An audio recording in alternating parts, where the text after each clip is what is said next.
From the BiffNet Studios World Headquarters in Spring, Texas, it's Barry on Deck.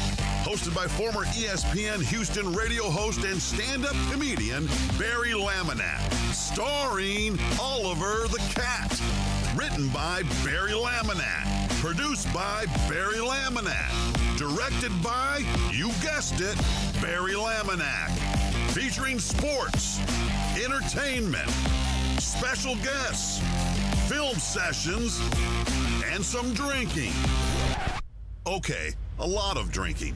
Viewer discretion is advised. And now, here's your host, Barry Laminack. What's up, you damn dirty deckheads? Welcome to Barry on Deck. I am your host, Barry Laminack. Thank you guys for being here.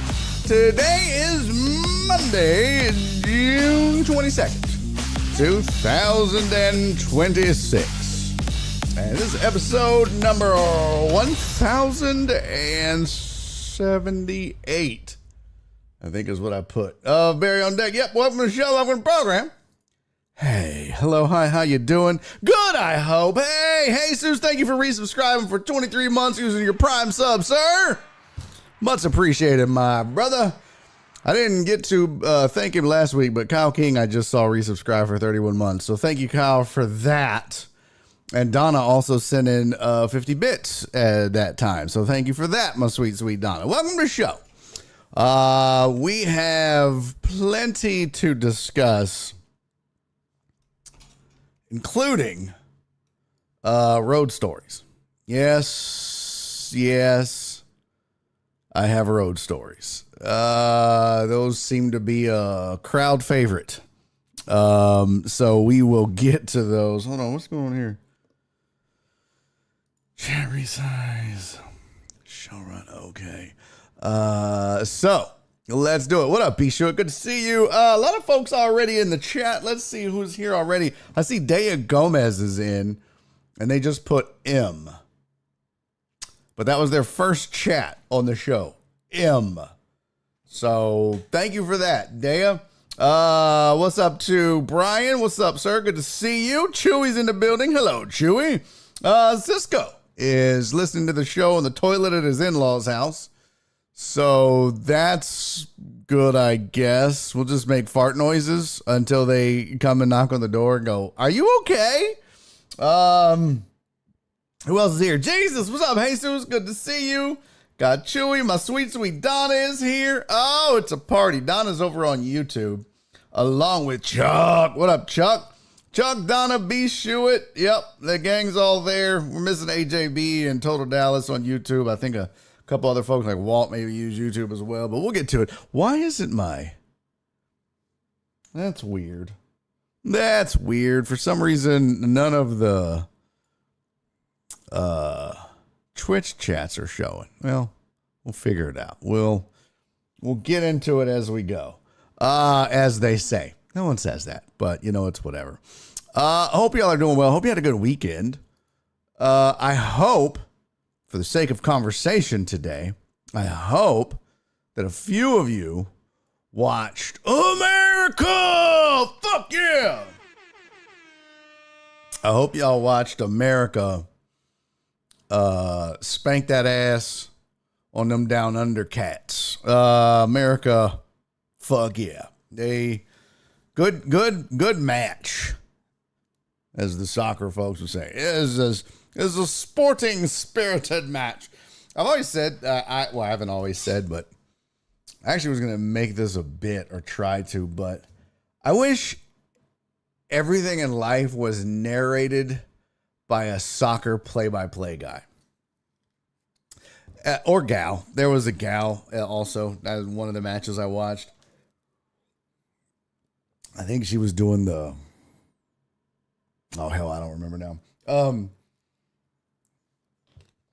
But they soccer play-by-play folk, they have like the best. What's up, Keith Sager?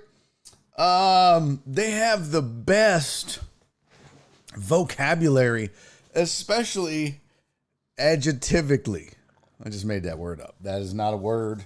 But their description of things, they use like the best adjectives, and they're always like, "Oh, what a superlative shot that was! Brilliant, just brilliant, I say." Like they're not just like, "Wow." You know, they're not like Gus Johnson. If Gus Johnson could cuss, he totally would. He'd be like, "Unfucking believable." I would love that, actually. I think that would be great if one announcer. It would be, if somebody did it, it would have to be, no, that guy. That would be the first guy to cuss on air, I think. Heck yeah. I think so. CC, thank you for resubscribing. CC just resubscribed for 45 months with her Prime sub. She said, "This is the longest relationship I've been in." Oh, it feels so special. Thank you, CC. You're the best. So you're saying they're better than Joe Buck? Blasphemous. No. I'm saying they have this certain je ne sais quoi about them where when they describe something, they don't just use like, oh, they'll be like, "Oh, that was a nifty shot. Oh, what a superb move." Like they just the wording that they use. You don't get that in American sports. Like British soccer play-by-play guys have the best vocabulary for describing shit. So I want that in my life. You know what I mean? Everything I do, I want narrated by a British soccer play-by-play. Oh, brilliant! Look at how he sat on the toilet. Useful, brilliant. Oh yes, Donna knows. It's quite lovely. Oh, what a lovely shot. Quite lovely. Oh, look at how he's sitting on the pot. Useful. The Bisho said, "So you like proper English?" No, I just like when they use other words for great. Because that's really all it is. They just take the word great and come up with 8,000 different ways to describe something in soccer. You know, hold on, let's see. What are the other words for great? Oh, that's a big old typo. Let's see. Let's go to the thesaurus. Excellent, terrific, fantastic, lovely. See? Lovely's there. Fabulous, stellar. Oh, what a fine shot. What a fine move that was. Oh, that was a fine tackle. Wonderful. Wonderful tackle. Superb. I'm telling you, they literally, I wonder if they just have this list in front of them. They're like, "Oh, that was a first rate stop by the keeper." Exceptional. I mean, I'm telling you, man. Heavenly, splendid, divine, sensational, superior. All of these fucking words you will hear a British soccer play-by-play guy using. Maybe not righteous. Oh, that was a righteous. Oh, what a phenomenal block by the goalie. Exactly. And that's what I want them, like, describing shit I do in my everyday life. You know what I mean? Oh, look at how he picked the grapes off. That was a first-rate grape picking right there. Oh, the man knows his fruit. That was a premium shot. That would be great if they just did that when you took shots. Oh, what a awesomely superb, stupendous shot he just shot into his gullet. That's what I want in my life. Okay? What can I say? So we got shit to talk about today. We'll discuss some headline stuff. I got something in my eye. I'm sorry. I don't have the slides for you, but I have the list. We can talk about it. Excuse me. Yeah, bloody good. Oh, bloody good. Such a brilliant load of the dishwasher. That's fantastic, Heartthrob. That's how you have that shit. Oh, what a brilliant loading of the the washer. They're not going to call it a dishwasher because, it's English. I'm sure they call it something completely different. Oh, what a brilliant loading of the tub scrubber. I don't know what they would call it, like a tub scrubber or some shit. I don't know. That's them goddamn Brits are something special, aren't they? Wow, Alex being aggressive with Nightbot. That's maybe I do some of my live stream. Me, Brian. Yeah, try it. Let's see. Precision yard cutting by Barry. Oh, precision. Look at, that's a precision trimming right there. He grouped the silverware in such a classic fashion. All right, Heartthrob is hired for writing all my British play-by-play of life scripts. He's way better at it than I am. That's fantastic, sir. I just did. Oh, that's fantastical. What a useful use of the language. So let's get to it. And they call Bucky's the petrol store. Yeah, go down to the old petrol store and there's 93,000 petrol stations. Petrol, whatever. You only hired Heartthrob because he owns a thesaurus. No, he was good at it. He was damn good at it. All right. Today we got some headlines. We've got road stories. This was truly a trip from hell for your boy. We're going to get to that. We'll talk World Cup, some Astros, and then who the fuck knows what else. Dre, what a delightful bowl of porridge he's made. That is a great callback, Dre. Well done. Heartthrob, he's like, thesaurus? What? I don't think so, Cisco. I am shocked, flabbergasted, taken aback.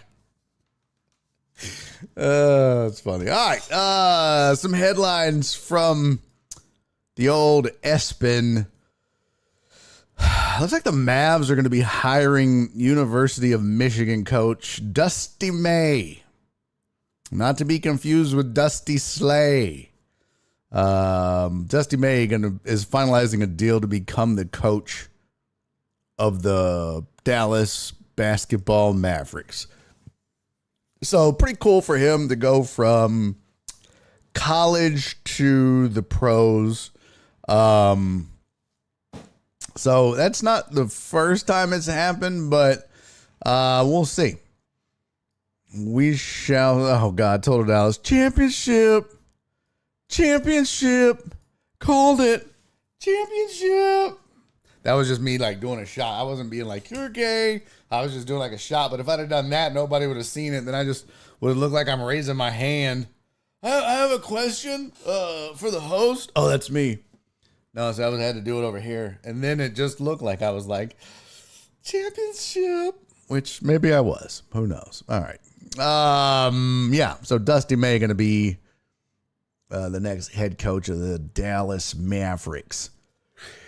Oh, my God. I don't know why I'm yawning. I got the yawnsies. Trae Young about to ink a 4-year deal worth $212 million with the Washington Wizards. Hey, man, get your money, Trey. Wizards ain't going to be shit for a long time. I just don't know that Trae Young is worth it. I mean, he doesn't seem like the type of player that is, what, oh, man, you can really rally a team. But I guess, too, though, it really just all depends on who's around him and who they can put. I have a feeling, though, that Trae Young's just like, let me secure the bag. At this point, if I win, I win. If I don't, I don't. But when I retire, I'm going to be loaded. Because I don't want to just be like, I don't want to poo-poo the whole trade that the Hawks did and the Wizards getting Trae Young and then laughing at him for doing that and saying they can't win around him. But what up, Stout? I was about to make this point about you. Well, not you, but your Knicks. That's kind of what the Knicks went through, right? When they traded for Jalen Brunson, every talking head in the country was like, what? What? That's crazy. They're not doing nothing with him. He's not winning a championship. And they kind of said the same thing. I saw a post from Freezing Cold Takes about, I guess it was the Nets, a Nets, like, I don't know, blogger or some shit. But he was like, oh my God, New York got fleeced in the Mikal Bridges trade. He's like, they're not going to win anything. Here's how the next 7 years go. Round 1 bounce, round 2 bounce, play-in bounce, lottery. Because they got their picks, and it was like, well, you know, when you put together, they had Cat and they had Bridges and OG and Jalen. I mean, and that none of those guys you look at on the surface individually and go, that guy, that's championship material. Individually. Then there's a lot of teams like that. There's a lot of players like that. But when you get the right unit and the cohesiveness and chemistry, and, you know, I saw a quote from Josh Hart where somebody, I guess, asked him about, do you want to be the number one option on a team, the superstar? He was like, if I'm your number one option, we're a bad team.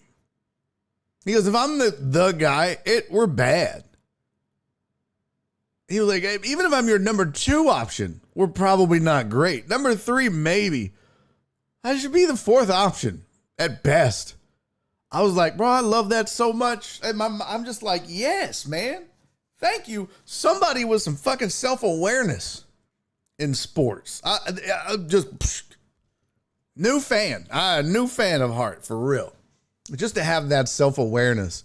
And I preach that to like comics all the time, newer comics and younger comics. I'm like, bro, you have to have self-awareness in this business. You have to know what you are and who you are. And more importantly, where you are in your career. I'm not telling you don't be like, I suck. But you have to know, like, you have motherfuckers that been in this business for 6 months and they think they're Kevin Hart. They think they're Chris Rock. They think they're whoever. It's like, bro, you can't even do 10 straight minutes and get laughs. You got lulls and pauses and ums and shit. Like, you got a long way to go before you catch that. Multiple 30 years to get even considered that. So I love the self-awareness, especially in sports when it's lacking so much. Yeah, Dre said $53 million a year. Yeah, for Trae Young. Maybe the Wizards do pull a New York Knicks. Maybe they get all the right guys around him. And we see a new playoff Trae. Title Trae is what they call him now. I don't know. Stout said he's still trash. And Trae will add to the pile of trash. Okay. All right. I guess. But they are totally different player mentality. If you know, you know. Yeah, true that. Trae Young is not Brunson. Oh, I'm not saying that, but it would be foolish. I mean, with his skill set, it would be foolish to think if he didn't have. I mean, let's say this. Do we think that the Knicks could win a championship if you swapped out Jalen Brunson for Trae Young? I don't know. Probably not. But you never know. I mean, it's just Brunson's just kind of got that dog in him, you know. He's got that gear in the playoffs. I saw a stat. It was somebody was doing a podcast. These two guys, they were talking. And they were like, everybody was, no. Stout, no. Brian, no.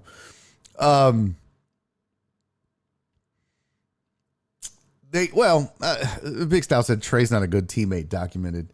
That can, yeah, I suppose. I don't know what documentation you're speaking of, But they say that about a lot of guys, and then a lot of guys go on to have success other places. But oh, fuck, I forgot what I was going to say now. I was headed somewhere else. My ADHD got me. What was I going to say? I don't know why my nose is itching. I don't remember now. Fuck. Oh, well. I was going to make a point. Yeah, it's totally blank. We'll just have to chalk that up to the to the ADHD gods. We'll just give that to them. Let's see what else we got on here. This is a headline. We're going to get to some soccer talk. But Messi breaks the record for most World Cup goals after his Austria double. Messi became the highest goal scorer in World Cup history Monday, moving up to 18 with a superb double in Argentina's Group J match against Austria, breaking a tie with Germany. Breaking a tie with Germany legend Miroslav Klose. Messi's still getting it done, man. He's old as shit, but he's still getting it done. How old is he now? He's like, I want to say 112. I might be off by a year. One way or the other. Let's see. Lionel Messi. He is, get this shit off my, 38.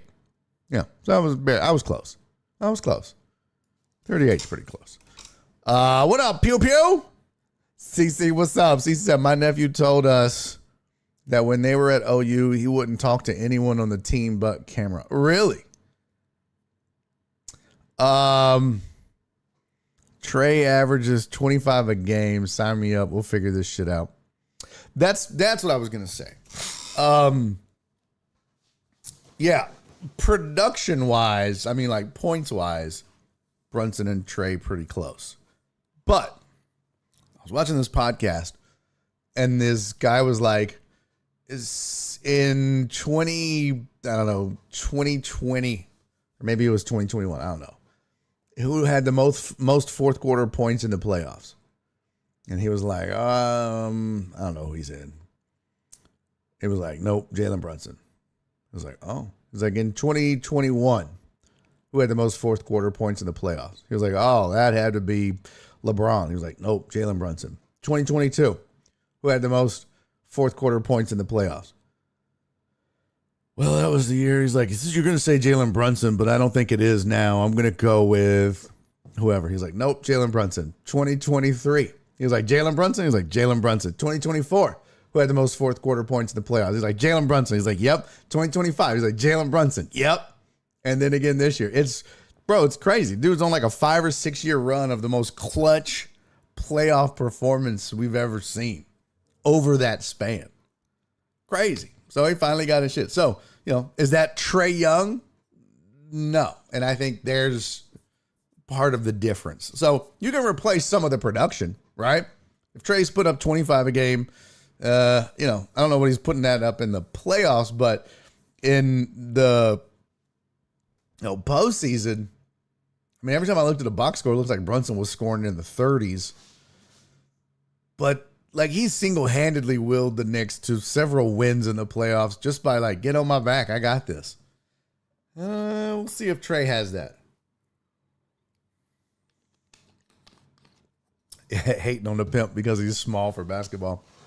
Not me. Not me.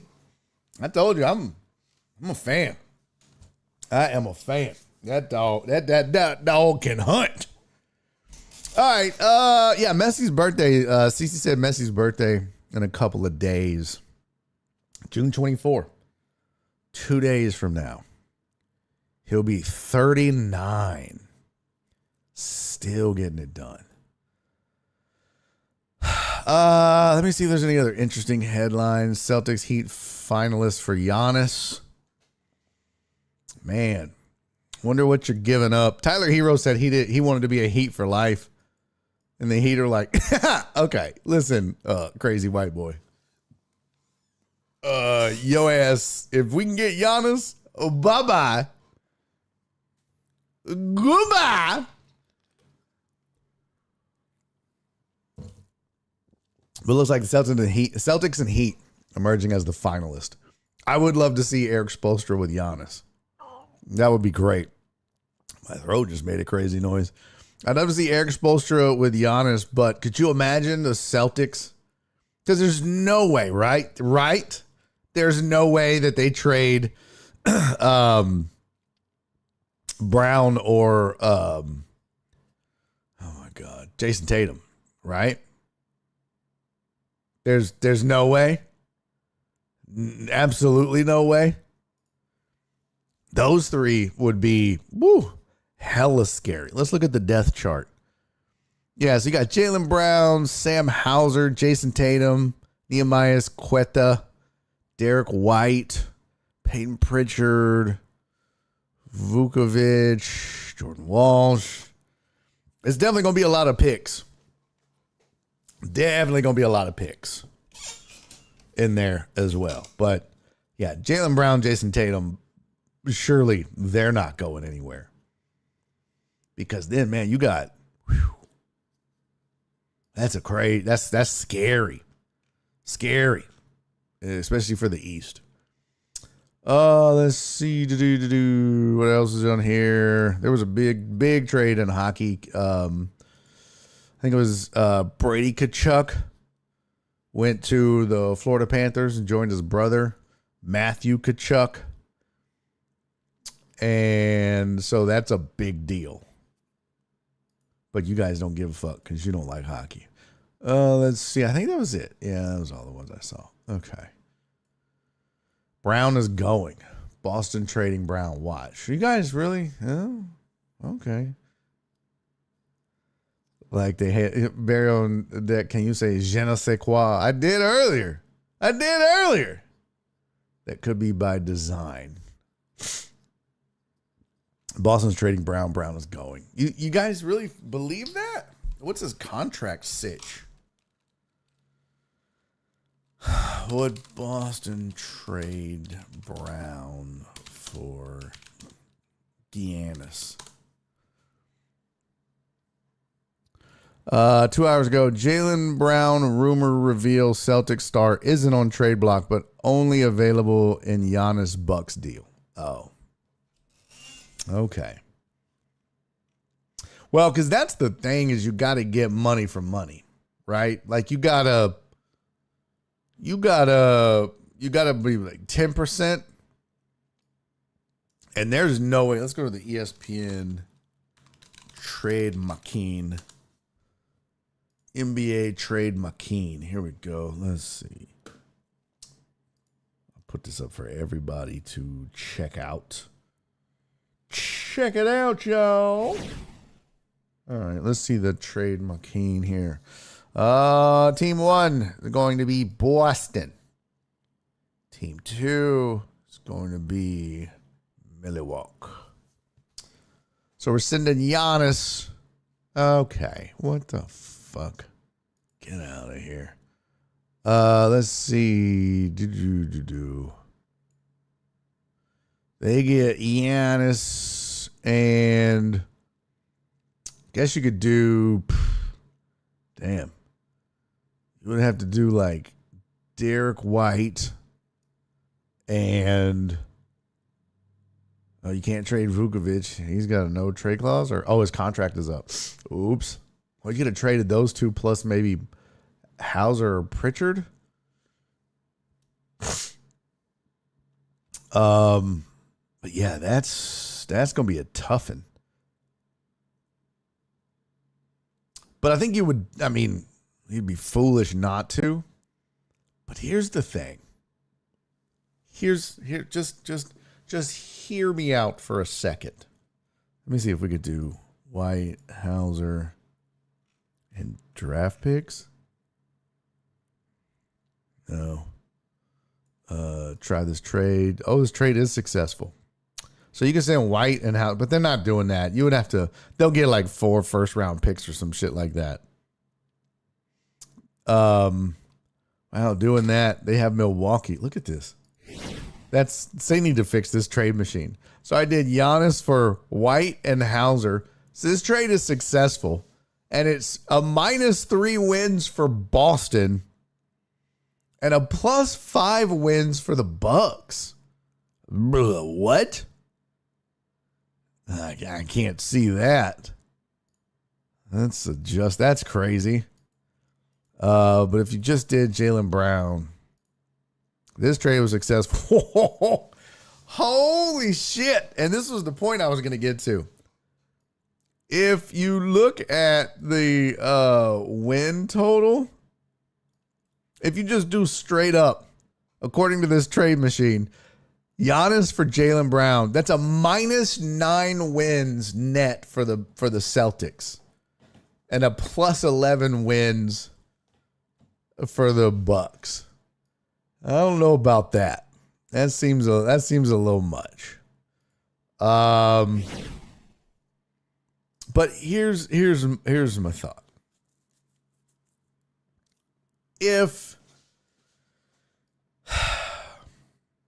If you look at Boston when Tatum went down, that's a team that literally everybody wrote off, right?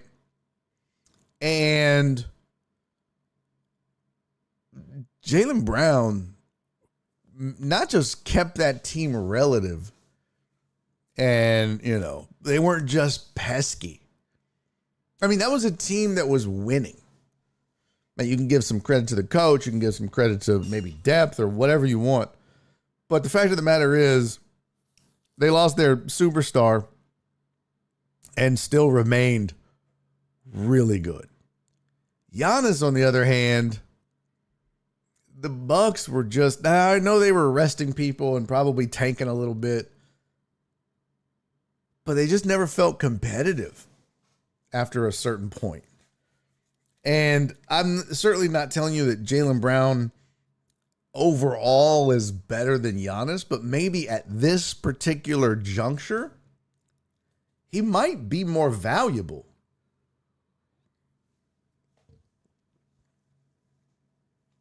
The proof is there, right? Look at Giannis without any, co-stars. And look at the output and production you got from Brown without his co-star. Significantly different. So it's not just, that's a even swap.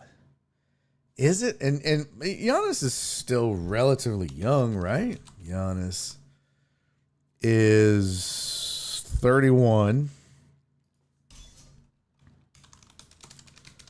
Jaylen Brown, 29. So 2 years difference. I don't know, man. That's a tough one. I think any team would love to have Giannis. There's no doubt. Let me look at this. Let's see.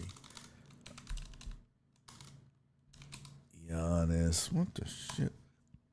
Let's go to basketball reference. Where the hell is? Oh, there we go. Basketball reference. Duplicate. Oh my gosh. You're really mad about my...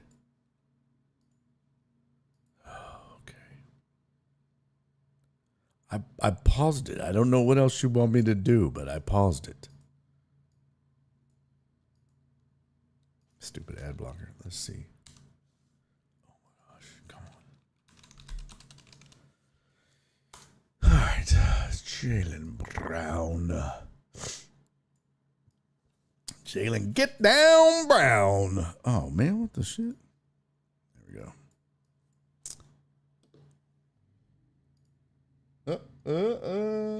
No, close. Now we're cooking with grease. Let's see. All right, here they are side by side.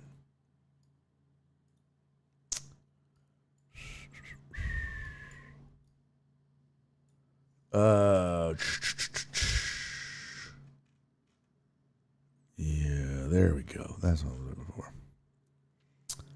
Last year's Brown played in 71 games. Giannis played in 36. The year before that, 63, 67, 70, 73, 67, 63, 66, 67. It's been pretty close. 58, 61 in 2021. Yeah.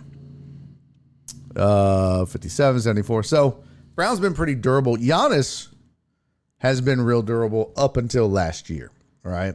It appears as such. Points per game, MVP voting. I mean, you can clearly see Giannis averages 24 for his career.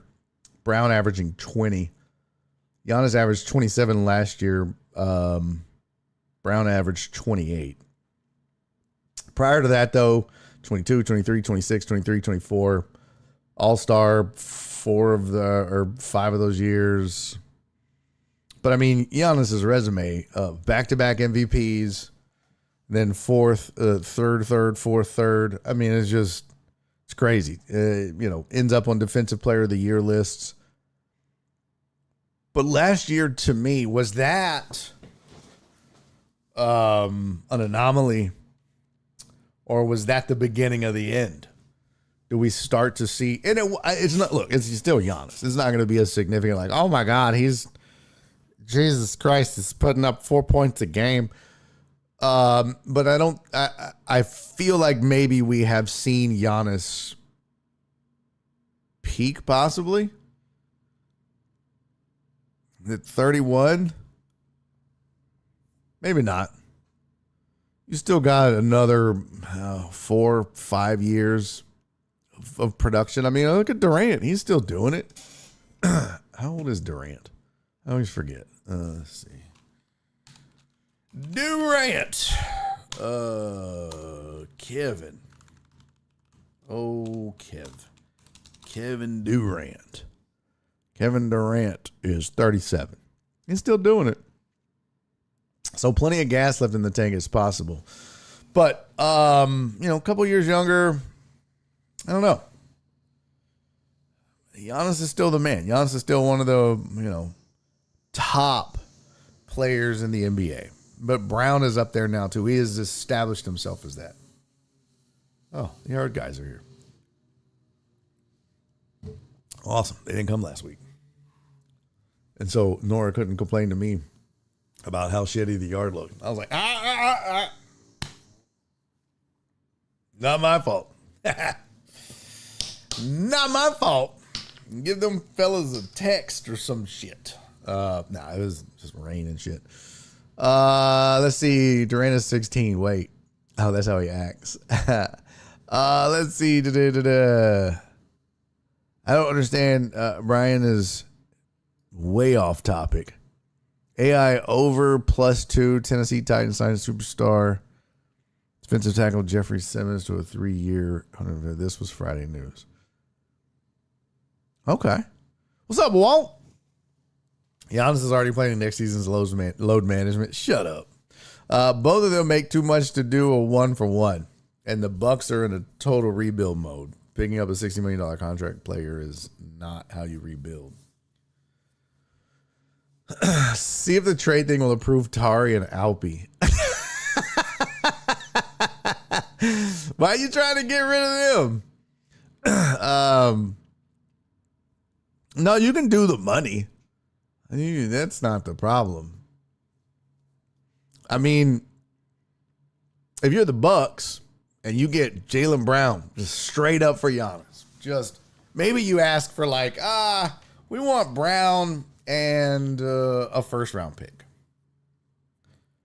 Or 2. You know what I mean? Like, you want to ask for more. And they'll go, no, we'll give you a second. We'll give you a 1 and a 2, or 2 2s. You're like, no, just give me a 1. They're like, all right. So you get Jaylen Brown and a 1 for Giannis. You get your superstar gets a couple years younger. And you're right, the Bucks are in a rebuild. But do you think Jaylen Brown is a guy you can build around? I happen to think so. I'll put it this way. If that trade were to happen, we just talked about the fact that the Washington Wizards just signed Trae Young to a 4-year deal worth $212 million. Both of those teams are in rebuild mode. I feel much more confident about the Bucks and their rebuild with Jaylen Brown than I would with the Wizards and Trae Young. Okay? Way more confident that the Bucks would be better, get further. Just my 2 pennies in opinion. Styles said Jalen would be better served to go to Atlanta. I don't know. I mean, maybe Milwaukee has, proven that they don't care, I guess, because if you're not going to do what it takes to keep a guy like Giannis around, what does that say for anything else? I will say this. Look, everything I see from Giannis, he looks like a great guy. Super nice guy, very down-to-earth, charismatic, kind. But there is definitely something to the fact that 2 of his brothers are on the NBA roster, and they're both trash. This is Bronny James. This is the Greek version of Bronny James. That's all it is. It's like, what? So we have to? Yep. You want me to re-sign this deal? You got to put my brothers on the team. It's like, bro, what? Well, they can just ride the bench. Yeah, but you're taking 2 bench spots from cats that have been grinding in the G League or wherever just to appease Giannis. That's the same thing that they did with Bronny that pissed me off. So maybe that's part of why Milwaukee's like, look, we want to rebuild, but we don't want to rebuild with one hand tied behind our back because 2 slots at the end of our bench can't be filled by players we want or want to develop because they got to go to Giannis's brothers. No thanks. That's the thing. You free up Giannis, you free up 2 extra players. Let's see. Bucks death chart. Yeah, you've got. Oh, they only have 1 listed right now. I know the other one was up for a while, but he's not listed on here. Interesting. Let's see if he's on the roster. Yep. 3 and the Cupos. Alex, Giannis, and Thanasis. And Antetokounmpo. 3 Antetokounmpos on the Milwaukee roster. Man.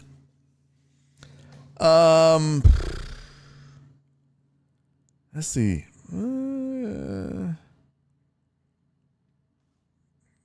They don't have a ton of talent there. Bobby Portis, God, he's 31.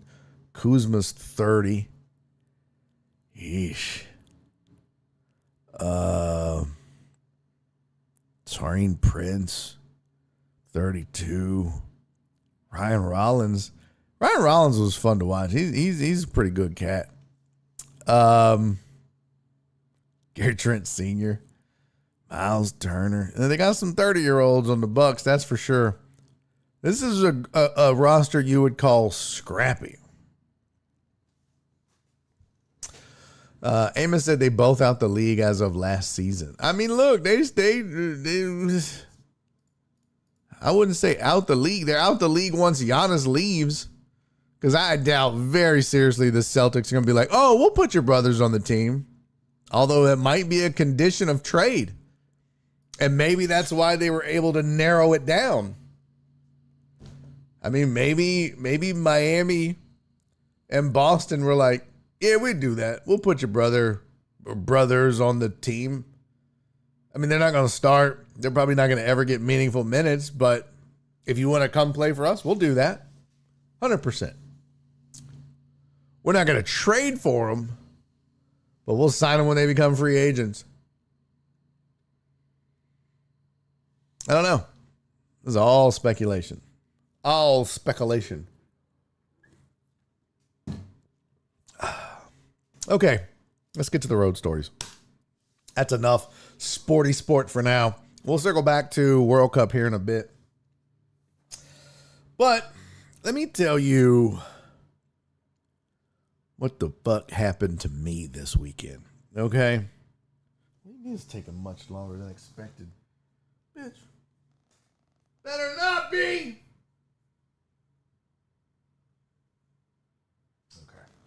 Um, your boy, I had a rough weekend. I was on the road up in the Dallas Metroplex area, and I performed 3 shows. Now, 2 of those shows were great. One of those shows was fucking awful. What's up, Uriel? But I should have known the trip was going to be a disaster by the way it started. I woke up Friday morning to no water. Like none. And hold on one second. What the fuck is going on here?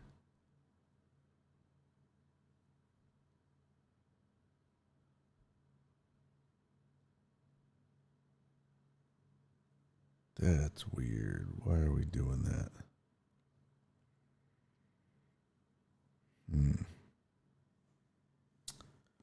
You don't say.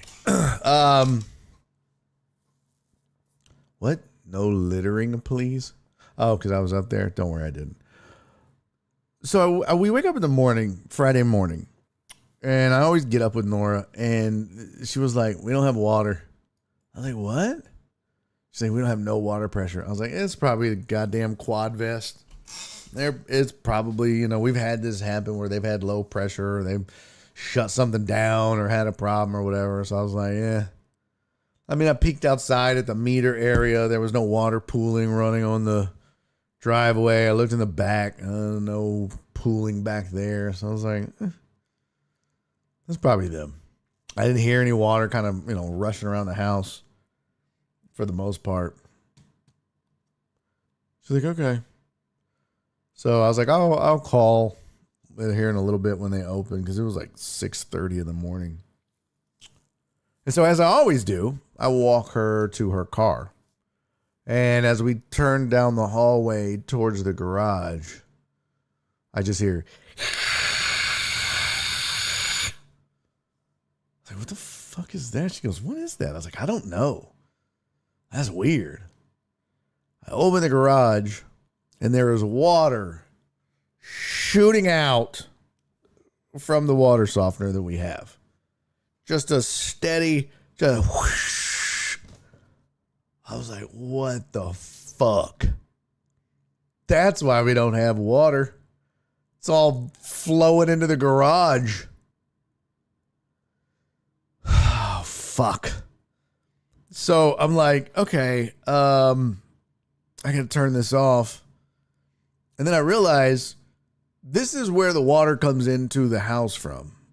So I was like, all right, there's this little ball valve, turn that off, and it stops. And what had happened was, on our water softener, it's got this little thing you slide left and right.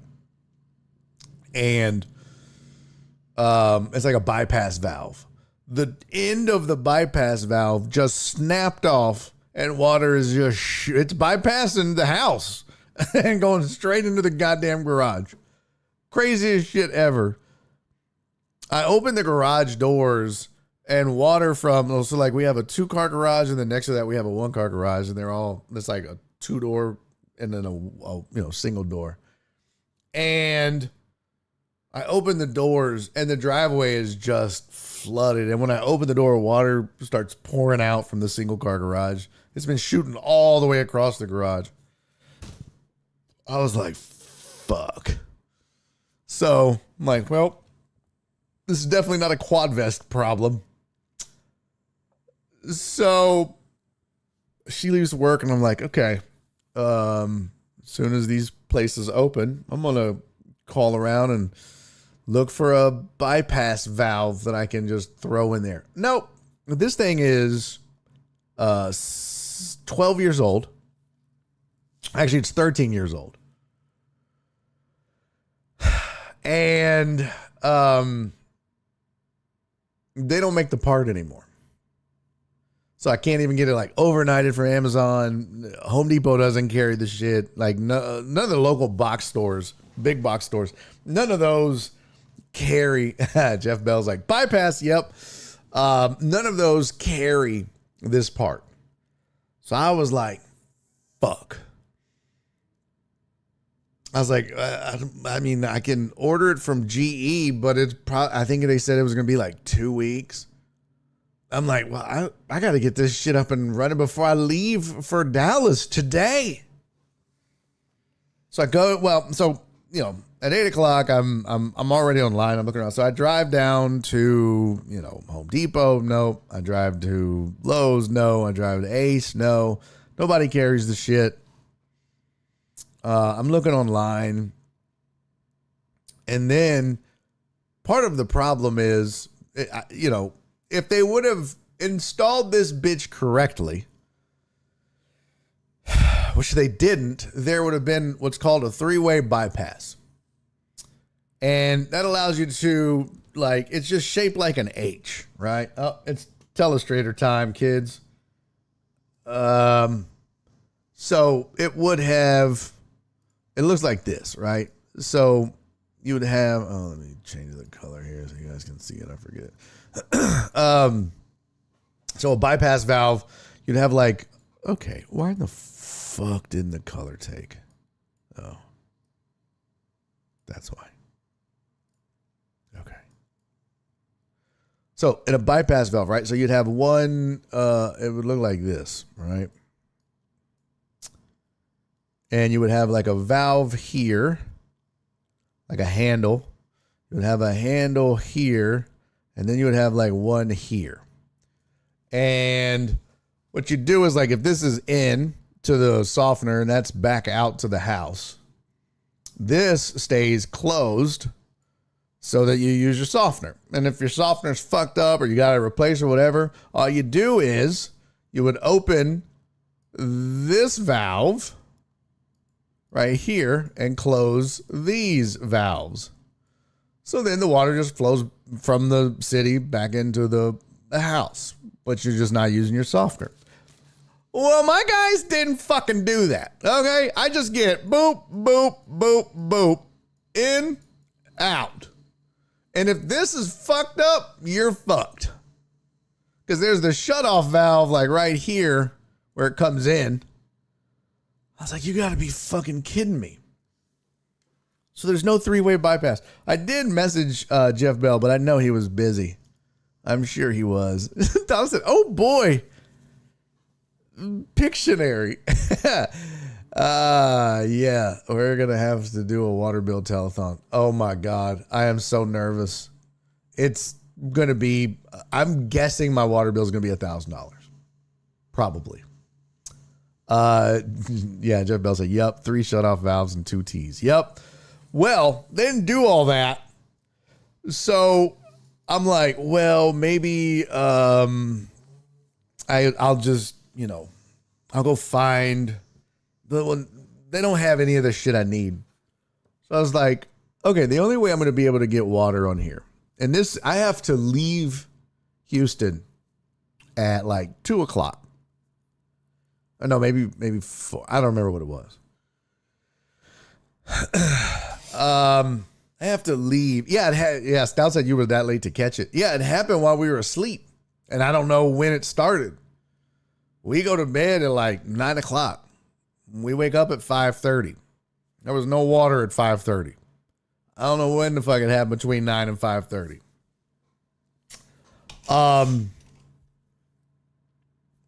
So, oh, thank you, Jeff. Yo, Spoon, what up, pimp? Heck yeah. What's happening, big dog? Thank you for resubscribing, Spoon. Spoon said I can sort of watch. I'm off this week. That's what's up, man. How you doing, pimping? Yeah, Stout said, well, $1,000 water bill is what it takes to fill a big pool. I know, but you don't understand. The San Jacinto River Authority is the worst entity on the planet. And that's who is in charge of like our river and streams and shit and water. So my water bill from the water company would be $200. But with fees and shit from the San Diego River, it'll be $1,000. That's just always how it works. I've had a $700 water bill just from watering my lawn in August down here. So it's expensive. Crime be criming. I'm glad you said that, Jeff. Jeff said, show the water company the repair, they'll reduce your bill. Thank God. That pipe is putting out 12 gallons a minute. Motherfucker. Well, it was like, the hole was like, off of the valve. So, it was still a lot, I'm sure. The way it was spraying out, I was like, yeah, you're probably right. That's probably 12 gallons a minute. Jesus Christ. So, I have no choice, right? I'm like, well, I can go. No, be sure. That's why I stopped watering my yard. It looks like trash now. There's fucking weeds everywhere. I don't water that bitch no more. You crazy? So I'm like, I'll just go buy a new softener and install it. And then I'm like, I don't have time for that. One, I don't know how I'm going to get the softener in my car. I have a Honda Accord. I was like, two, I probably don't have enough time to do all that. Because if I'm going to do it, I'm going to go ahead and put a 3-way shut-off valve in there. So that the next time something like this shit happens, I can just shut the water off or divert it. I don't have to go through this again. But I don't have time to do all that. So all I could do was basically just create a U on from where they used to run into the softener. I'll show you guys. My handiwork. Jeff Bell's gonna mock my handiwork. But this was all I could do. So let's see. Here's the picture. So you know what? Let me just email it. It'd be easier to just pull them up on the screen. Yeah. One. Send, bitch. Send. Okay. And then this. Yeah. So basically I go to, Lowe's was my last stop. So I just bought this shit there. I was like, you know what? I'm just going to have to hook this up so that it's just a big U, and just hope this shit holds and works. Oh man, I didn't take a picture of what I did. All right, I'm going to take a picture. Hold on. I'll be right back. Okay. Yeah. Let me go take a photo. Yep. I'm going to take a picture of what I did so Jeff Bell can make fun of me. All right. Give me 2 seconds. We're going to take a quick little break. Plus I need to pee. So that'd be good. So just like a 2 second, and then we'll get back to the road stories because this all kicks off Hell Weekend for your boy. Where are my scenes at? There we go. Quick break. All right. I will be right back. I'm going to pee, take a picture. So don't go anywhere. All right. It's Barry on Deck. I'm going to spare the lamb. Stick around, bitches.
right, welcome back to the show, ladies and gentlemen. Thank you for sticking around. Okay.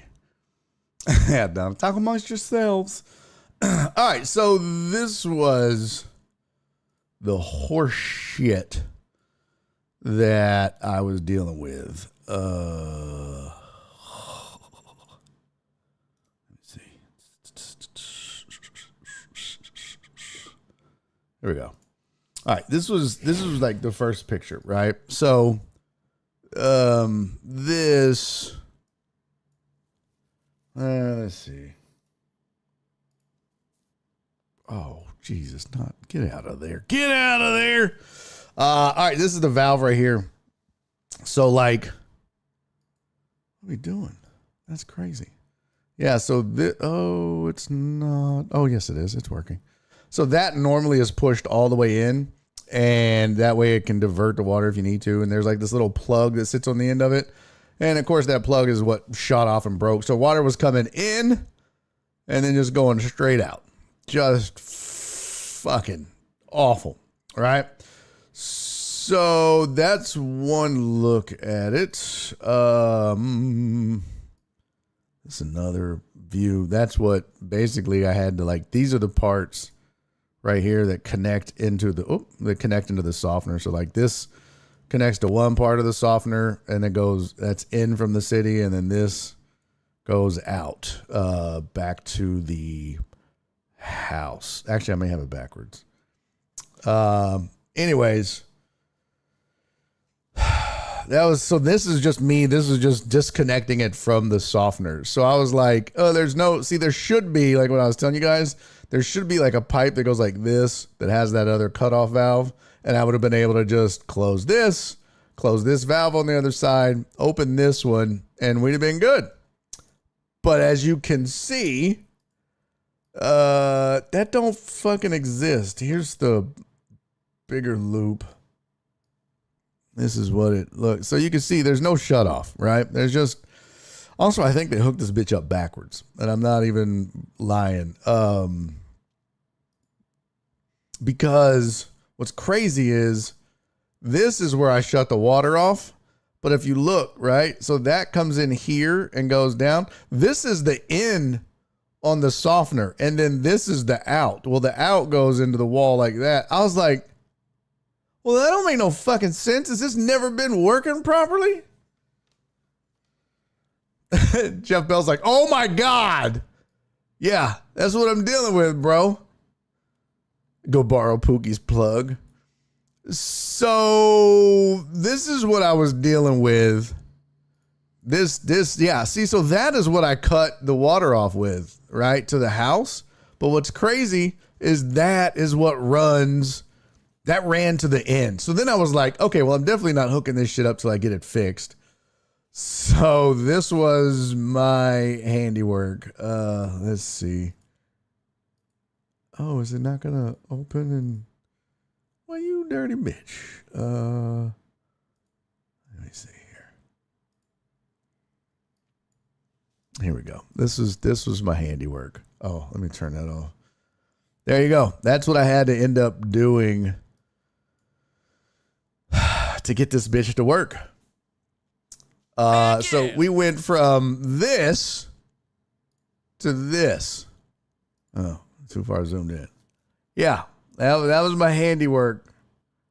Didn't have a choice. That was all I could do, really. That was about it. So that's what I'm riding with. That's what I'm rolling with now, is this bad boy right here. And so I just had to make a loop. And so it comes in from the city. At least we still have like a filter. There's some sort of filter. So comes in from I guess it's either it comes in from the city. I mean, the in is definitely not what it was marked as. So it was all fucked. You shouldn't have PVC water pipe in the garage. Oh, that's good to know. Well, I mean, some of it's not. You see that? They put a flex pipe like right there, and that was it. Ridiculous. The rest of it is just straight up. There you go. You can see the little flex pipe they used. It did a little bit of flex there and a little flex there. My favorite part of this, Jeff, if you look at this pipe here, hold on, let me pull this out here and delete. If you look at this pipe, hold on. Yeah, this one that runs in like this, it's just resting on this pipe. They didn't use any straps, fucking nothing. So it's literally just resting. I was like, what the fuck, man? So, yeah, I do want it fixed properly, Jeff.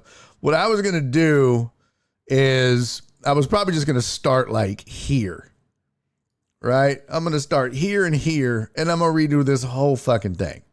And so, because the water softener used to stick out, like it was, you know, it was way out there from all this rub, but I was like, nah, this is already here, so that's fine. But I was like, it's just, I'm going to move this into the corner and just make this a whole hell of a lot easier. So, Jesus Christ, I don't know. Keep it in pecs. Okay. Well, Jeff, I may have to pay you to come fucking do it, okay? At least the garage is nice and clean. No, that's just it, Total Dallas. Garage isn't nice and clean. It's a moldy, stinking ass mess in there. Like, think about it, bro.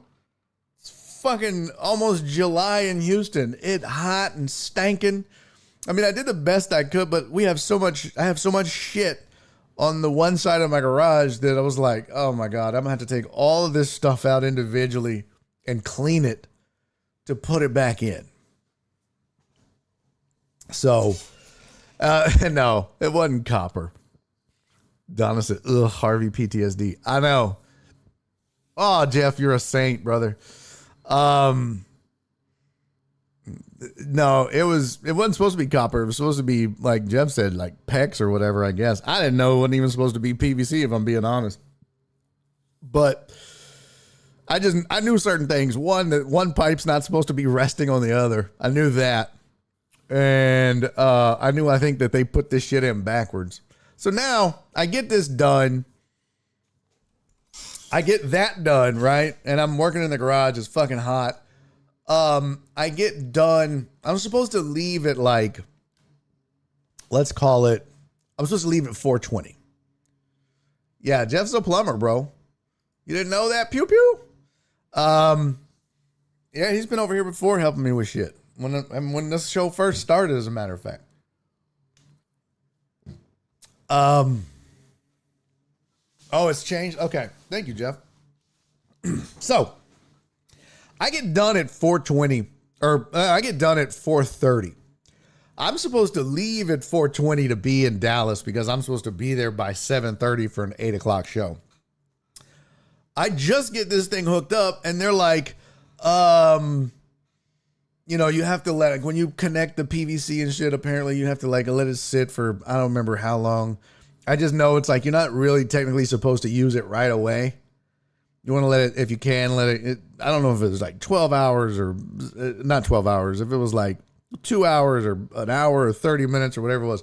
But I'm like, I don't even have time I want to take a shower, but I can't wait that long. I've got to go. So I was like, I know it like bonds instantly, but it's not like they don't consider it like locked in or whatever for that amount of time. And I was like, fuck. So I pack up all my shit and I am just a sweaty goddamn mess. So I just get in the car and drive straight to Dallas. I don't get a room yet. I just go straight to the venue. I've called them. I'm like, hey, I'm gonna be late. So they know what's coming. I show up stanking to all be damned. I went to the Buc-ee's and changed there, but I was like, I can't even take like a hoe bath. This sucks. So I'm just stanking. But went on stage, had a fucking great set. But I was going to spend Friday like making merch. Man, I would have sold so much damn merch at this show. I killed. I was like fucking with the crowd and, it was just so much fun. So much fun. So I leave, I go get my room. I'm staying in Addison, I was in Terrell, Texas for the first show Friday night. I'm going to be in Weatherford, Texas for the second show on Saturday. And then I'm in Irving at the Punchline in Irving, Texas on Sunday. So I look and like there's like Farmers Branch and Addison, and they're kind of in between Weatherford and Terrell and 15 minutes from the Punchline. So I end up getting a little Holiday Inn Express in Addison. Ends up being right next to the Addison Improv. So I finally I get there after the show. Everything's fine. I wake up. I mean, I obviously took a shower, go to bed. I get up and I'm just doing my thing on Saturday. And I finally have a chance. I had taken some of the stuff with me. So I just made merch in the hotel room. Hey, PB Dubs, thank you for resubscribing, man. I'm sorry I missed that, brother. PB Dubs done resubscribe for 49 months on Prime. So, now that I've had a chance, I made a little merch on the road, so I'm ready. I can make some money at the show tonight in Weatherford. I'm supposed to be there. The show starts at 9. I'm gonna get there about 8:45. I get there at 8:45, and it's at the a movie theater called Film Alley. That's where the first show was in Terrell, Texas. It was at Film Alley, but it was in their bowling lanes thing. It was weird, but it was fun. Weatherford is in a theater, right? So I get there, I walk in, I'm like, excuse me, I'm performing on the comedy show. Can you tell me where it is? She goes, oh, it's theater 8, down on the right. Okay, I walk down. I walk into the theater, pitch black. Nothing is set up. Perry, you missed the whole fucking reason I didn't shower before a show, jackass. So, I didn't have any goddamn water at the house and I didn't have time. Fuck you, pew pew. So I get to Weatherford. I walk into the theater. It's pitch black. No lights are on. There's no microphone set up. There's one guy sitting in the fucking dark. Okay? Eating popcorn when looking at his phone. That's the only reason I know he's there is because his phone screen is illuminating his face. And I was like, what the fuck is happening right now? So I leave, I walk out, and I go to find somebody. I'm like, excuse me, is the comedy show still happening in the theater? And this lady was like, I don't know. I was like, well, it's supposed to be at 9 o'clock. It's 8:50 now. There's nothing set up. I was like, could you maybe find me a manager or tell me where to find the manager and I'll go find him? She goes, I'll see you. Let me see if I can find somebody. And she walks off, and I never see her again. She just fucking disappears into the ether. We need to look into her kidnapping. I'm concerned. She doesn't come back. No fucking manager comes back. So finally I'm like, okay, it's 5 minutes to showtime. I text the booker. I'm like, yo, nothing is set up. Are we doing this show or not? I'll leave. I'll go back to the hotel. I don't give a shit. He's like, no. We should be good. Finally gets the GM on the phone. They're like, oh my God, tell Mr. Barry we're sorry. This is uncalled for. Like, they know every week we do this show, yada yada. And some guy comes storming out of the office. He's in a bad mood because he's got to set up a goddamn microphone. So they go in, they get the microphone set up, they put a chair in there instead of a stool or whatever, but that's fine. And then they set up Spotlight in the projector room, right? So they have this thing they project on the movie screen, and it's just like, welcome to Film Alley, whatever. And then they put the spotlight in there, and that points down to where we're performing. Now, when I messaged the booker, I was like, is the show canceled? Were ticket sales like non-existent? He goes, no, actually, you've had one of the best best pre-sales we've had in, 6 months or more. I was like, oh, really? How many? He goes, 8. I was like, well, what the fuck? He's like, yeah. He goes, but don't worry. We always get a good walk up. We'll usually get, somewhere between 10 and 20 just that we sell the night of on the thing. So, you might have close to 30. But in a big ass theater, that's still not a lot. Okay. Yo, John Dorier. Thank you for resubscribing for 47 months of Prime. He said, what? Dirty butt talking on BOD? No. I mean, kind of. So, I'm expecting 30 people. Okay.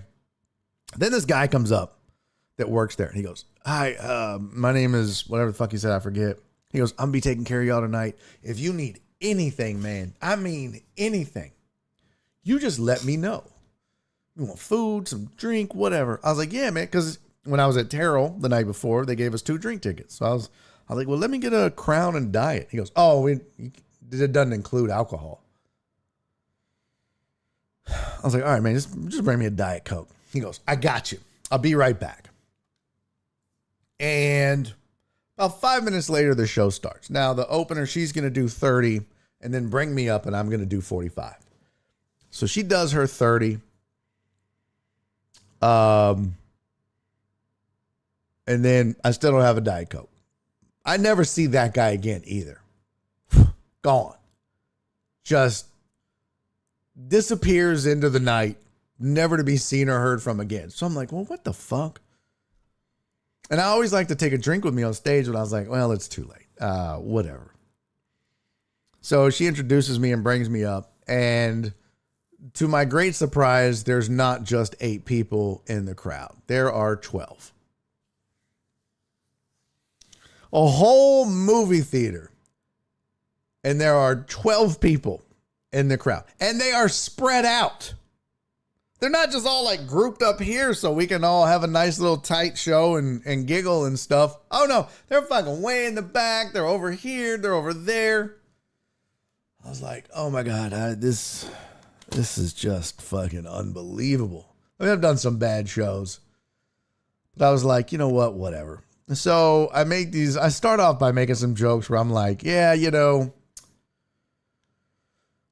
comics, when we book these shows, sometimes they'll ask us, you know, what we want in our writer.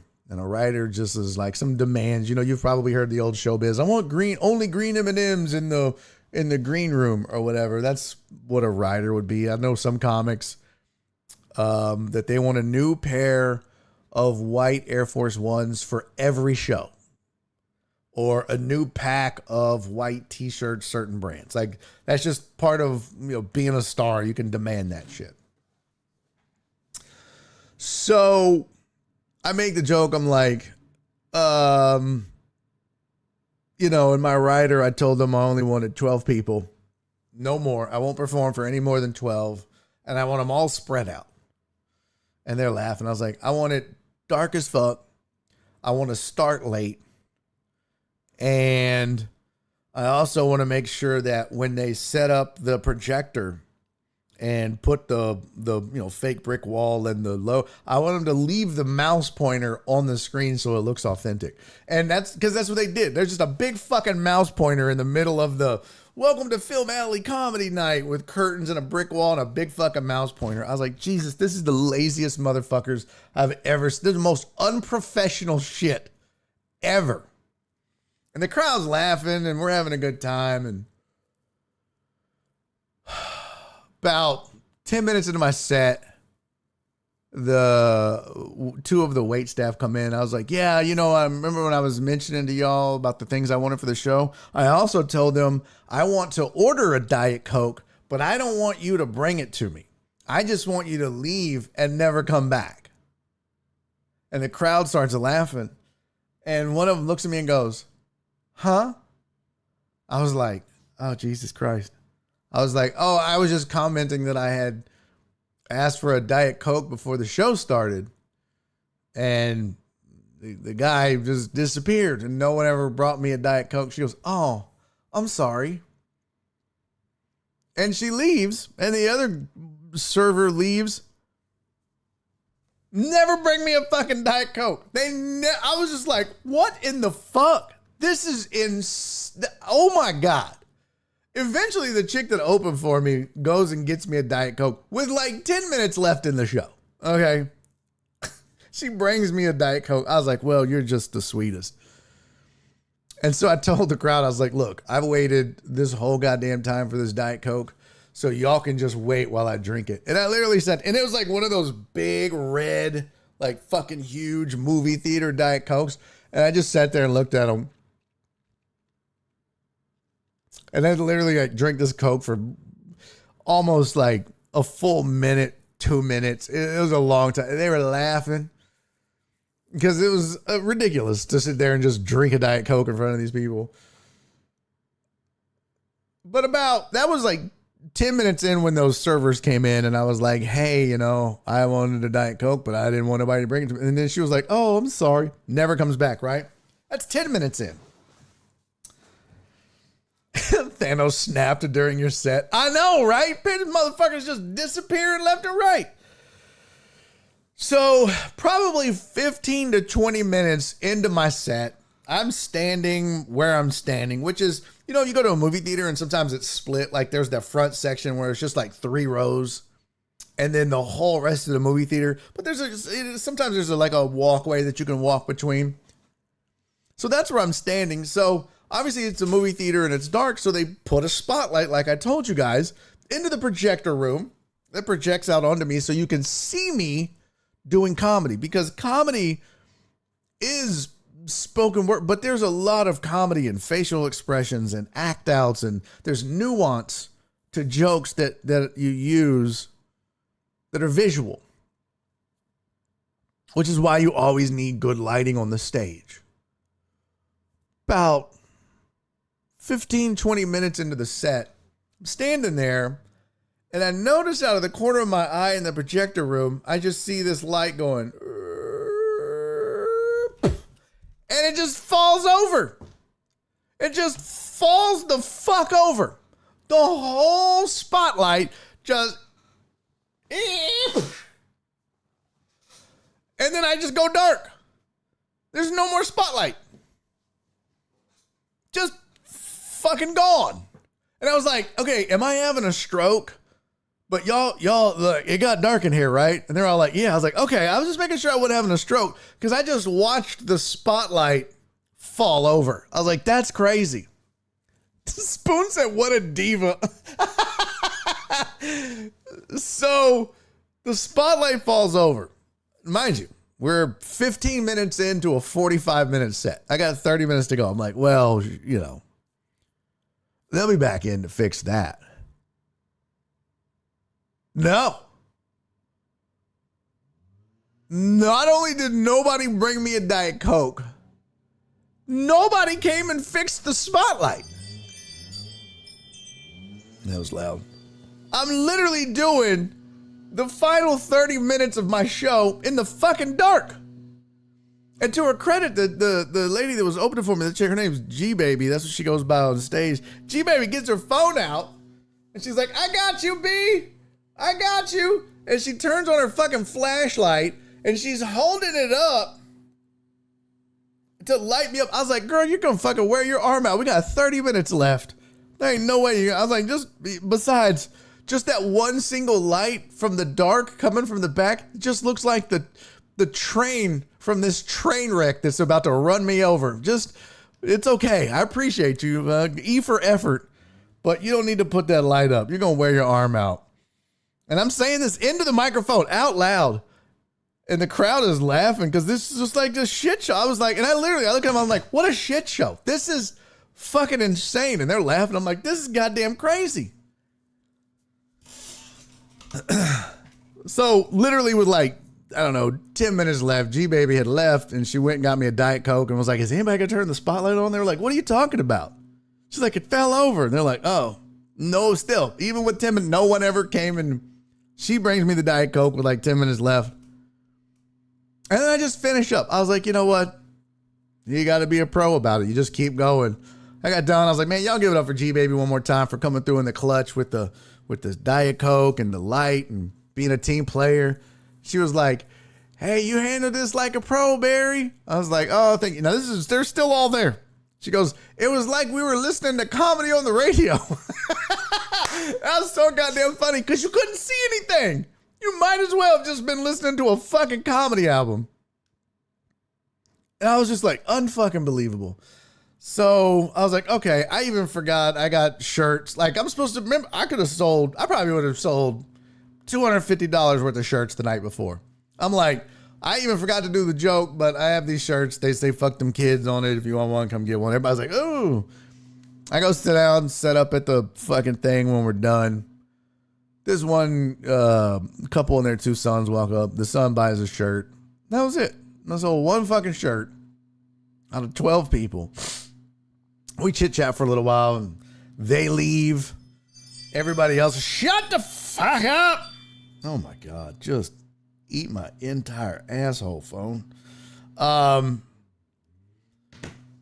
G-Baby leaves. Everybody leaves. And I'm just sitting at the merch table. Just like, this is the worst. This is literally one of the worst fucking shows I have ever done. I've done shows for less people. Don't get me wrong. But they were way more fun, and at least the shit was all professional. I was like, this is just bullshit. And now I got to drive an hour from Weatherford back to Addison. I was like, oh my God, I'm fucking tired. I was like, man, fuck it. So I'm just sitting there sipping on my Diet Coke. And this blonde girl walks up to me. She goes, hey, you're the performer, right? I was like, yeah. She goes, oh my gosh, thank you so much for being here. If you need anything at all, just let us know. And walks off. I want to be like, oh, fuck you, bitch. Are you mocking me right now? You dirty whore. What the fuck you? If I need anything. Bitch, I've needed something all night. Where the fuck were y'all? I was like, you know what? Fuck this. God damn it. I just got up, grabbed my shit, and left. I just left. I texted the booker. I did. I was like, Sergio, that was the most unprofessional fucking night of comedy I've ever seen in my whole life. I will never come back to this place. He was like, whoa. I was like, never. I don't turn down shows and money. I don't do that. But I was like, I will never come back to this fucking place. I'm done. And I'll be sure everybody knows what a shit show this was. He was like, oh shit. Okay. I'll talk to the GM. I was like, well, fuck him too. Fuck all these people. Fuck you, Hunter. Yeah, exactly. Fuck you, Heather. Fuck you, Hunter. So, less people equals Wichita. Yeah. That wasn't the most fun night, but. So, I get in my car and I drive home. Back to the hotel. I stopped at Raising Cane's, got some food. Get back to the hotel, eat, get sleepy, go to sleep. 1 o'clock in the morning. Got to check out by noon. Got to be at Kanice's show, Jokes Over Brunch at the Punchline Irving by 12:30. All right. Get up in the morning, piddle around, do some shit, whatever, have some breakfast, load up the car, use the remote start to start it so that it cools off because it's hot as fuck already. It's 12:30. I'm sweating like a dog. I'm like, fuck, man. I mean, I'm not sweating bad. I shouldn't say that. But I have started to perspire. I mean, I just showered and now I'm going to do this show, but loading up, of course, I think I was still hot from the shower. Whatever. No big deal. No big deal. So load up the car because I've got 2 boxes of shirts. I've got my heat press. I've got my suitcase. I've got my camera bag. I've got all this shit that I got to load up. Load it all up. Check out. Give my keys to the lady. Go out to my nice, cool car. I open the door. I sit down in it. I'm like, whew. I've got my sweat towel from the drive up. And, you know, I was like, whoo boy, okay, we're good to go. And my car dies. I mean, literally as I'm going to push the button D to take off, I had backed into my spot. Going to push D. I don't even get to the button yet, and it just goes. I'm like, what the fuck? The first thing I see on the dash is transmission battery. And I was like, no, motherfucker, that's not. And then I see, boom, boom, fuel level low. And I look, and the mileage is at 0. There's no bars on the gas tank. And then I remember last night about 10 minutes into the hour drive, it was like, hey, yo, you need gas. Like, you got none left. And I was like, yeah, I'll stop. I'll stop when I get close to the hotel. I did not stop when I got close to the hotel because I just fucking forgot. I was fuming about the show and pissed off and hungry and stopped and got food. Went straight back to the hotel. I don't know how the fuck I made it, honestly. I was like, well, if there's one blessing in disguise, it's because I didn't stall out on the freeway somewhere. So I was like, fuck. I'm all loaded up. I got no keys to sneak back in my room. I got nothing. I was like, God damn it. All right, so I text Kenise. I was like, hey, bro, my stupid ass has ran out of gas. I'm stuck in the parking lot at the hotel. I'll be there, but I don't know when. I find a gas station. 7-minute walk. I was like, that's fucking amazing. Lock all my shit up. I got a big bottle of water that I was keeping in my fridge. I'm like, okay, got this under control.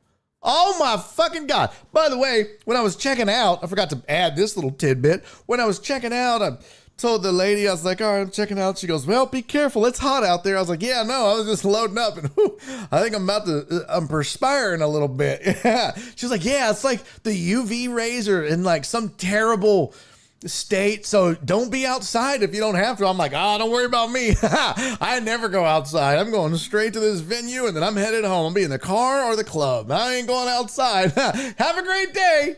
Fuck. Now I gotta walk to this goddamn gas station like I'm walking on the fucking sun. It is scorching. Thank God I still have on shorts because I was like, I'll just change when I get to the venue. I don't want to change now. I don't know why I did that. I normally don't. But something just was like, yeah. So I hike my ass to the Exxon. That is a 7-minute walk away. Fucking sweating my balls off. I mean, fucking drenched. Head to toe. I got a black shirt on and some gray shorts. I am fucking... By the time I get to the Exxon, just fucking drenched. Water's almost gone. I'm like, God damn. So I walk in to the Exxon. I'm like, hey, man, do y'all sell gas cans? He was like, right there. I was like, oh, thank God. Because this was a little shitty-ass, raggedy-looking Exxon station. It wasn't nice. I was like, ooh, they may not have one. I'm already like looking around like, well, there's a Whole Foods across the freeway. If I'm lucky, I'll die as I cross it. Fuck. So he goes, yeah, they're right there. So I grab a gas can. It's a 2-gallon thing, and I put it on the counter. And I was like, I'm gonna fill this up. So just give me 2 gallons on whatever pump is open. He was like, you want to do 2? I was like, that's fine if it's open. He goes, yeah. All right, 2 gallons on pump 2, $28. I'm sorry, what? He's like, it's $28. I was like, how much is gas? He was like, it's $3.30 a gallon. I was like, oh, that's not bad. How much is this fucking gas can, bro? He's like, $20. $20 for this fucking gas can. I was like, bro, do you have a mask back there? At least if you're going to fucking rob me, you could put a mask on. Let me get the full fucking experience. He goes, do you want the can or not? I was like, bring out the fucking can, man. I'm so goddamn mad. Fuck. So he rings up the can. I've never paid for anything so angrily in my whole fucking life. Never. If swiping a credit card could kill, that motherfucker would have been dead. So swipe my shit. I was like, give me my receipt, goddammit. Give me my receipt. You're going to pay for the paper for this bitch. Fuck you. So I go out to the pump and there's a car now parked at 2.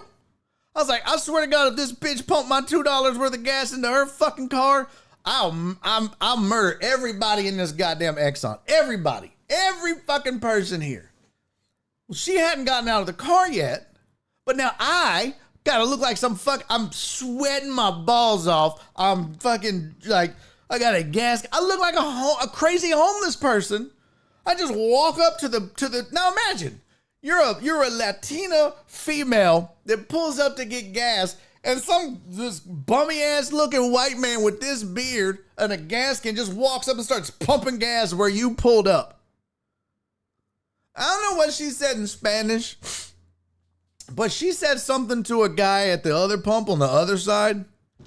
He got out of his car and walked over there and watched me. I want to be like, motherfucker, I will set you on fire with this fucking gas if you don't get the fuck away from me, man. I ain't crazy. There's nothing wrong with me. Y'all gonna make me crazy. This is how they make crazy people. Fuck y'all. I just looked at him. He looked at me. I was like, it's prepaid, man. Pumped my shit. Capped it up. Left. Fuck this. Walk back. Hot as fuck. Can't get the gas can lid open. So like it's got this spout, and on the spout it's got like a trigger that when you're supposed to, when you put the spout into the tank hole, now I'm just making, but it's supposed to move the trigger. But I got 1,000 gas cans that do this shit. This motherfucker won't budge. Won't budge. It won't fucking open. There's no, I'm like, how do I, and if I break this bitch, oh my God. So it takes me like 10 minutes to fucking finally just get the gas can thing. And then I go to pour it in and the first gallon just dumps all over the car. I was like, you gotta be fucking kidding me. Gas is going everywhere. I finally get it in the thing and oh my God. I got gas all on my hands. I got them on my shoes. But I pump what's left. It was probably a half a gallon I spilled on me. I just think about that though. Just take you a gallon of milk and just dump it all on you. I was like, man, fuck. So I dumped that in. I'm like, well, I can't put this in the trunk because it's going to make all my merch smell like gas. So now I got to ride with this fucking gas tank, this gas can in the front with me. Fuck. I drive to the Exxon. It's the closest thing and I'm nervous. Like when I put the gas in and turn the car starts, but it still says no gas. It still says 0. I was like, oh, did it break? Turns out you just have to fill it up and then it all re-registered. But I was not risking it. So I drive to that Exxon that I just walked to and fro. I pull up. I go to pump gas. I'm pumping my gas. I'm trying to calm down. I'm seething. For a myriad of fucking reasons. This has been the worst goddamn weekend starting on Friday. I'm sitting there sweating, smelling like gas, pumping gas, hot, angry, late. I have to go perform now like this. I already know I'm going to have to take a hoe bath in the fucking bathroom of the green room. And I did. I had to bathe in the fucking sink like a hoe. I'm just like, y'all gonna have to excuse me. I shut the door and I'm fucking just butt ass naked in the goddamn green room bathroom. Just with no towels, no face towel, no nothing. Just paper towels I'm washing my ass with in the sink. But I'm pumping gas. Big Stout's like, there's more? Oh yeah. Listen, bro, when I put up road stories, don't miss that show. I only tell the stories when they matter. So I'm pumping gas. I'm hot, I'm sweaty, I'm irritable. And this country ass, homeless looking white boy walks up to me. Got a hat on. He's got, his clothes are kind of raggedy, but not too raggedy where I'm like, oh, he sleeps on a park bench. But I was just like, And he walks up to me and my inclination was to just look him in the eyes and be like, this ain't the time, motherfucker. This ain't the time. But I didn't say anything. He just walked up to me. He goes, excuse me, sir. And I'm pretty sure if swiping a credit card would have killed that one man, the look I gave him, if looks could kill, there'd have been 2 dead people at that Exxon. I just looked him dead in the eye. I go, what? He goes, man, I just got a quick question.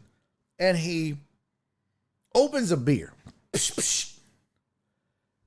He goes, if it's no, it's no. Not a big deal. But I'm in town, and I was like, oh, here we go with this bullshit. Anytime a motherfucker stops you at a gas station and their opening line is, I'm from out of town, go fuck yourself. You know it's a scam. You know they're just hustling. Right? But he goes, I'm from out of town, man. I'm from Tennessee. I'm here on work.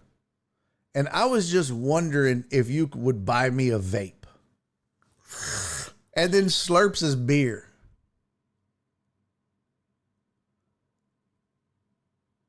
And I just looked at him. I was like, did you just say you have a job? He's like, yeah. Did you just buy that beer? He goes, uh-huh.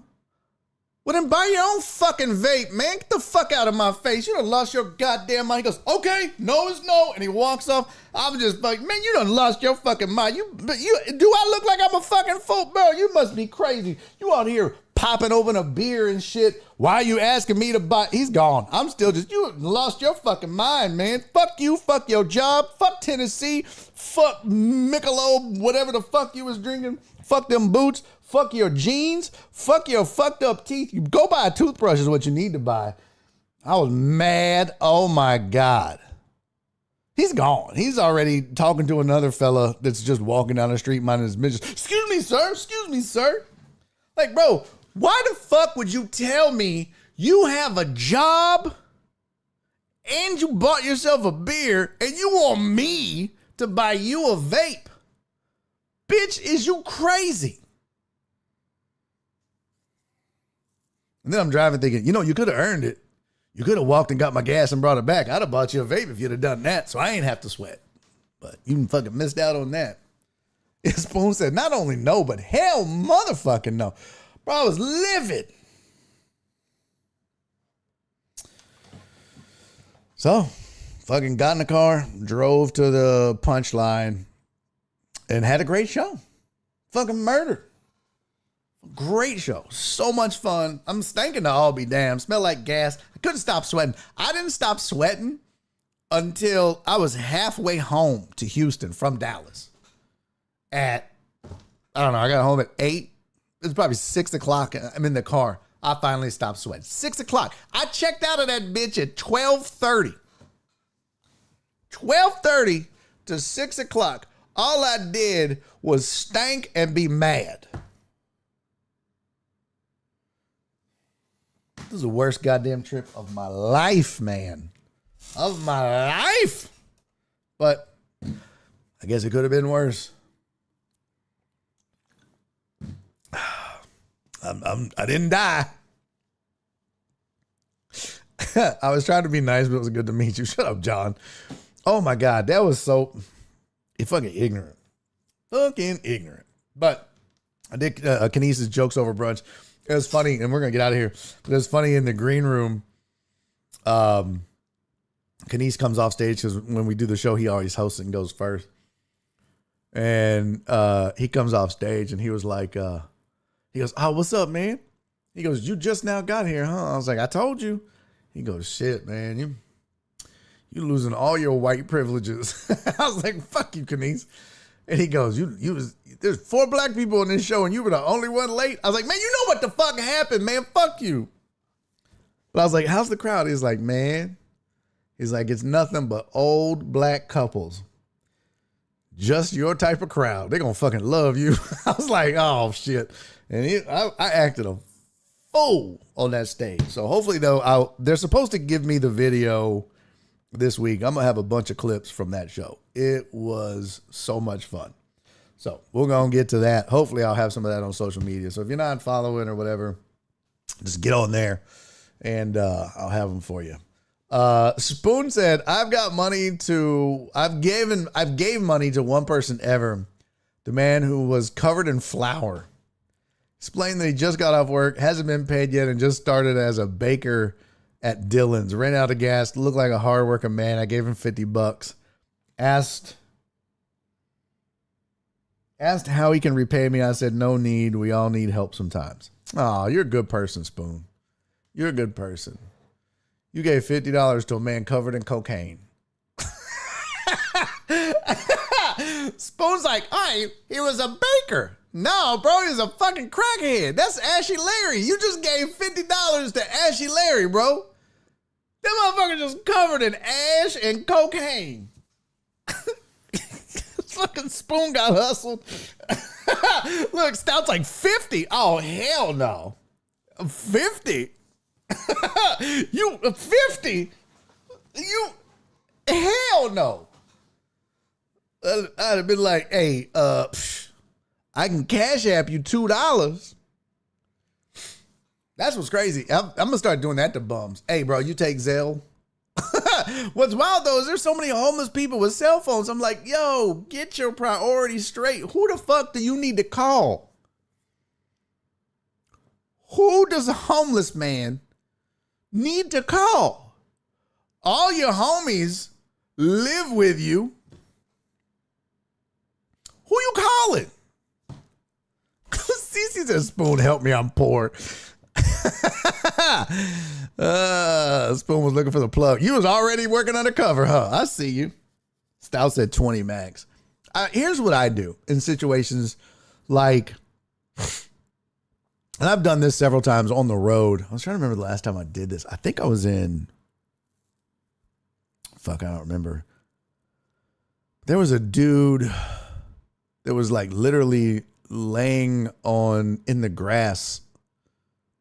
Like he was homeless, but he was just, I had gone to go grab some fast food late at night. The dude was just laying on the street or whatever. And I asked the girls that worked there, I was like, because when you pull up to the drive-thru, right, they're right there. And he was like off to the side. And I was like, is that man homeless? She was like, yeah, sometimes he sleeps over here and he'll come in for like a cup of water or something like that. I was like, damn. I was like, you know what? Can I add something to my order? She goes, yeah, what's up? I was like, I'm just going to buy him like a number one or something with a Sprite. She was like, baby, that is so sweet. I was like, man, the motherfucker's hungry and I won't give him money, but I'll buy you food. I'll buy you water, shit like that. But I'm just not going to give you $20 just so you can go smoke that bitch. No. But I've done my fair share of buying food, but that's about the extent of it. I ain't giving you no money for a vape, you cracker ass bitch. Fuck you. I never have cash. Only had a 50. Oh. I've never had cash. All I carry is 50s. Well, excuse me, law enforcement. Somebody's been selling the evidence. John said, I never said thank you, Spoon. I was able to get more flour. The last guy, Amos said, the last guy I helped asked me to buy him and his son something to eat because he just got hired. This motherfucker ordered 2 Caniac combos, $32 motherfucking dollars. I see you, son of a bitch. I let him make it though. Man, see, that's it. That's the thing, bro. No, if I'm buying it, I'm picking it out for you too. Okay. Yeah. Like I think I did that in Wichita, actually, Spoon. Cause that QT, like if you go like where the old club was, you go down, you take a left, and you go down and there's like a QT down there on the left, right? There's always homeless people out there. There was some dude out there. He looks, no, it was a lady. She looked sad as fuck. She was just sitting there and I was like, ma'am, are you hungry? She was like, yes. Like, if I buy you some food, will you eat it? She was like, yes. I was like, all right, I'll be back. And I got that bitch a cup of water and I got one of them sandwiches, but I didn't just buy her like the plastic sandwiches. I had them make her a sandwich so I could put some vegetables on that bitch so she could get a couple of nutrients in her body.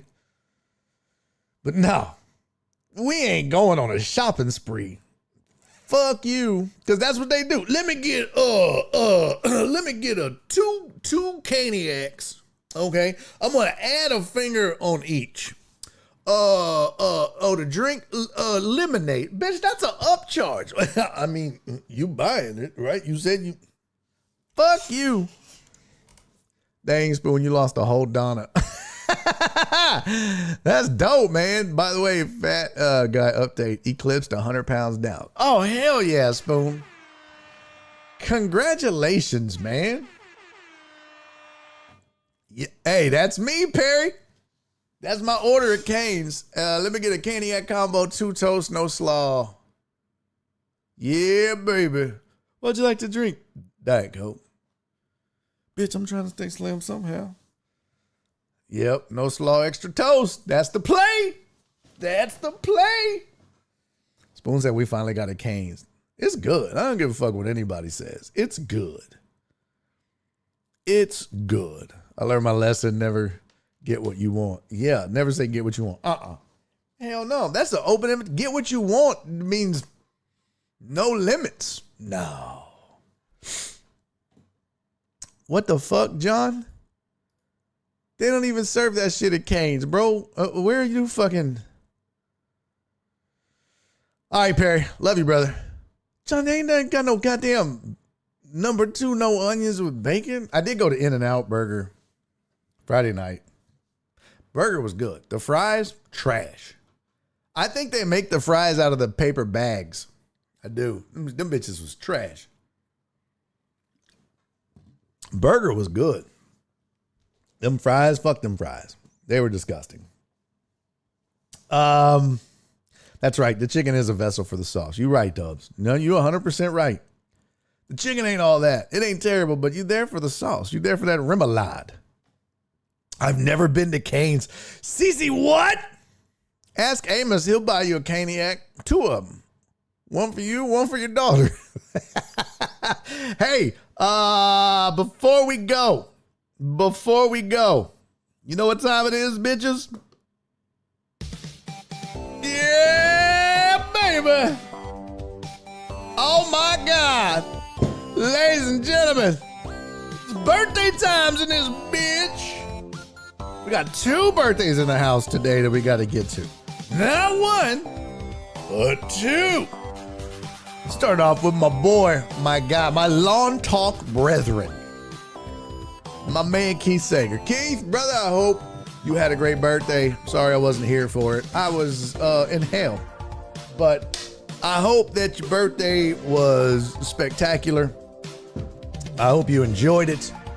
I hope all your wildest dreams came true. And I hope your lawn looks amazing.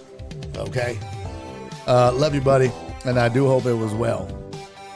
Is Keith here? Did he already leave? He was here earlier. He probably left. He's like, man, fuck this shit. Waiting around. He gonna wait forever to do this shit. He's right. He's right. Other birthdays, Skiggity Big. Y'all remember Skiggity? Skiggity don't come around much anymore. I haven't seen Skiggity in a minute. But that don't mean we don't show love on the birthday. So Skiggity, bro, I hope you had a great birthday as well. You and Keith are like Eskimo buddies or something. I don't know how it works. It's whatever. Snow bunnies. I don't know. It's whatever. You two and Joel. But Skiggity, I hope you had a great day. I hope that you got some roadhead or a hand job or whatever you and Keith are into doing to each other. A wobbly H action. I don't know. I don't judge. I just do the birthday wishes. You guys do each other. Okay? I don't know. But happy birthday, Skiggity. I hope it was a good one. Keith, happy birthday, my friend. I hope you enjoyed it. I love you both. Here's to you. Cheers. This is my Oak and Eden custom whiskey. Yeah, go. Ah, shit. Woo. That would hit different. Oh, that burns. Oh, shit.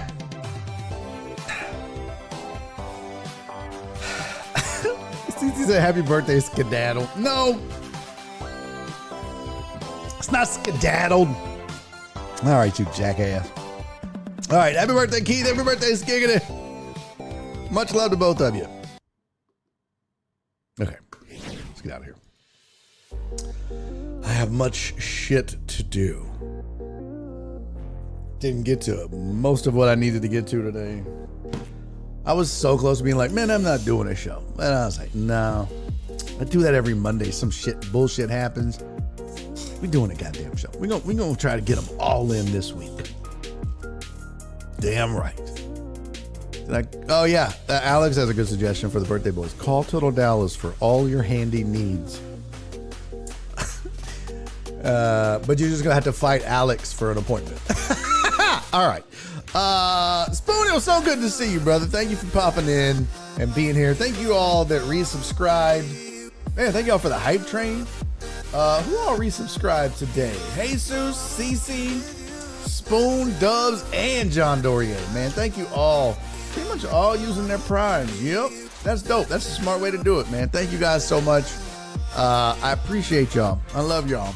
And thanks for listening to my bullshit. I will see y'all tomorrow.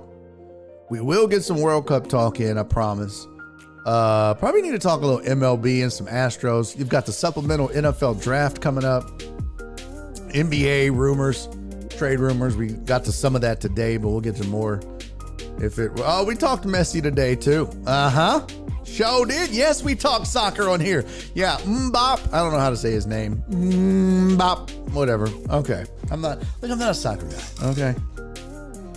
All right. Soccer. I barely know her. All right. I'll see you guys tomorrow, man. Until then, you guys do me 3 favors. Be safe. Be kind. And most importantly, love each other. Bye.